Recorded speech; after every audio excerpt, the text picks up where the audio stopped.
New York, the city that never sleeps, and maybe it can't afford to. A city that generates more wealth than most countries on Earth. In 2024 alone, its economy produced over $1.8 trillion. If New York were a nation, it would rank among the top 10 economies in the world, ahead of entire countries. But behind that glowing skyline, there's another New York.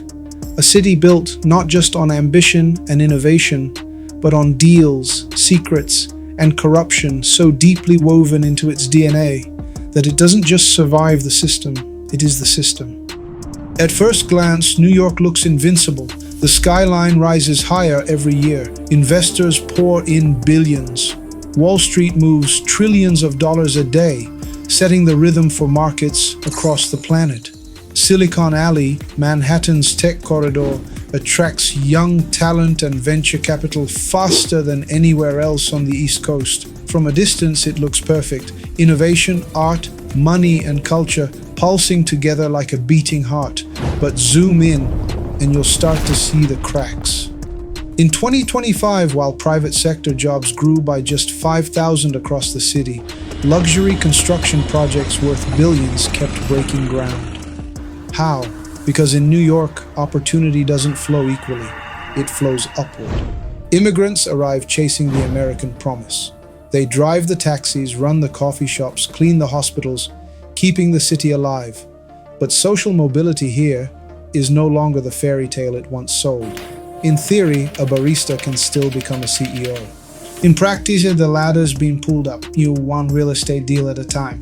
New York isn't just a city, it's the global symbol of capitalism. But capitalism here comes with a cost. To understand New York's present, you have to understand its past, because corruption here isn't an accident, it's tradition. Back in the 1800s, a political machine called Tammany Hall ruled the city.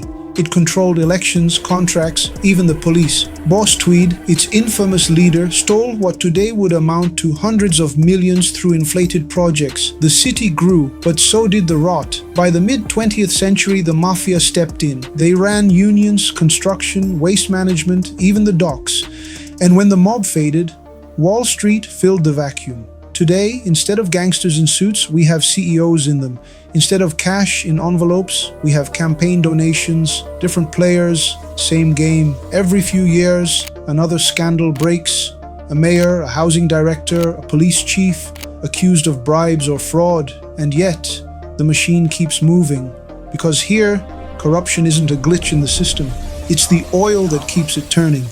In 2023, New York's Mayor Eric Adams faced federal investigation, alleged campaign violations, conspiracy, bribery.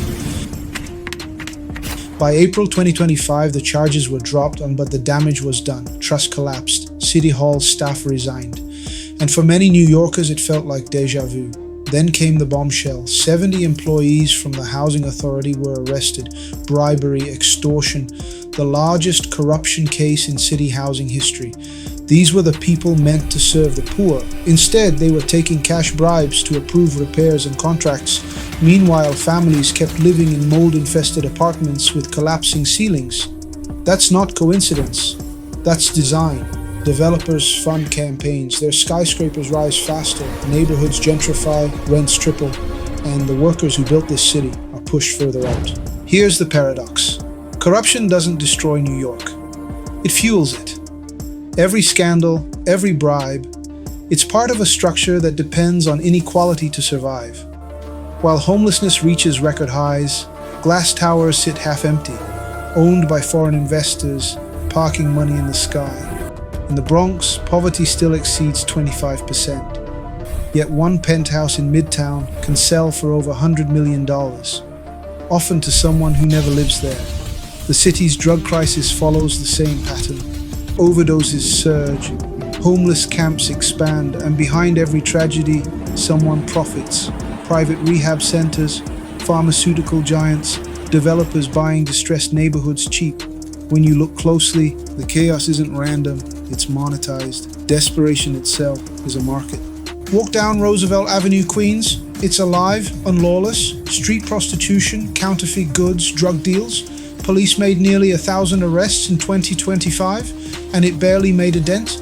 Because cleaning up the streets means nothing if corruption at the top keeps thriving? They crack down on small crimes, but ignore billion-dollar frauds in boardrooms. Investigations fade quietly under ongoing review. Meanwhile, the city's people pay the price. Subway fares rise, rents skyrocket, public schools collapse, and everyone is told, work harder. But how do you climb in a city where the ladder's locked? This isn't chaos, it's architecture. Then came 2025, the year people started to push back. Not just protesting, but documenting. Grassroots groups, journalists, whistleblowers, exposing how money and politics intertwine in every deal. The mayor's trial ended in court, but in the court of public opinion, it never stopped. More resignations, more leaks, more connections between billionaires, developers, and campaign donations, and suddenly New York's mask began to crack. But corruption here is ancient, sophisticated, profitable. It won't vanish overnight. Still, every truth that surfaces weakens the machine. New York's story isn't unique. It's a mirror reflecting every major city chasing progress without accountability. London, Dubai, Los Angeles, the same dance, growth, glamour, corruption, inequality, public housing neglected while billionaire condos rise. Success becomes justification, even for human suffering. For millions of New Yorkers, economic growth means eviction, addiction, or endless debt. This isn't left or right. It's about power and who profits when no one's watching. New York is a train speeding through the night, sleek, powerful, unstoppable. But deep inside its engine room, the gears grind on corruption, inequality, and silence. Every mile forward leaves more people behind. If progress means skyscrapers for the rich and sidewalks for the poor, what kind of progress is that? The truth is uncomfortable. The city that runs the world is also the best example of how the world really runs. So here's the question, not for New York, but for you. If this is what's happening in the wealthiest city on earth, what's happening in yours? Who holds the power? Who profits from the chaos? And who pays the price? The system doesn't change until ordinary people start to see the invisible, until someone connects the dots between the luxury towers, the campaign donations, and the families living in shelters.